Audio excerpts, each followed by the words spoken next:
જય સિદ્ધનાથ, જય સ્વામિનારાયણ. શરીરનું સૌથી મોટું અવયવ કયું? લીવર? ના. ફેફસા? ના. મગજ? ના. ચામડી. ચામડી એ શરીરનું સૌથી મોટું અવયવ છે. ચામડી એ આપણા શરીરને બહારના વાતાવરણથી રક્ષણ આપે છે. હકીકતમાં આપણા શરીરમાં જે અંદર થાય છે ને એ ચામડી આપણને બહાર બતાવે છે. શરીરના મોટા ભાગના અવયવોને તકલીફ થાય તો તેની અસર ચામડીમાં અલગ અલગ રીતે જોવા મળે છે. ઉદાહરણ આપું તો શરીરની રોગપ્રતિકારક શક્તિ જ્યારે ખોરવાય ત્યારે સોરિયાસિસ રૂપે બહાર દેખાય, અને જ્યારે રોગપ્રતિકારક શક્તિ નાજુક હોય કે અતિ સંવેદનશીલ હોય તો અંદરના રોગોને શીરા કે ખરજવું તરીકે દેખાડે છે. જ્યારે રોગપ્રતિકારક શક્તિ નબળી પડે તો તેની અસર જુદા જુદા ચામડીના રોગો દ્વારા દર્શાવાય, જેમ કે ગુમડા, ચાંદા, મસા, ધાધર વગેરે.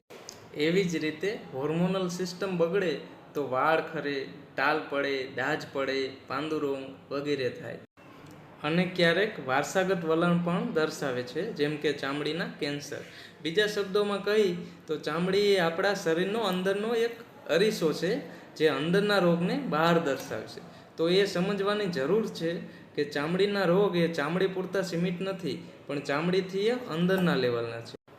એલોપેથિક સારવાર એ હોમિયોપેથી સારવારથી અલગ તો છે, પણ એ જાણે છે કે ચામડીના રોગ એ શરીરના અંદરની ગડબડી બતાવે છે. અને એલોપેથીનો અપ્રોચ ટ્યુબ, મલમ કે ઇમ્યુનોસપ્રેસિવ એન્ટીફંગલ દવા આપી રોગને કવર કરે છે.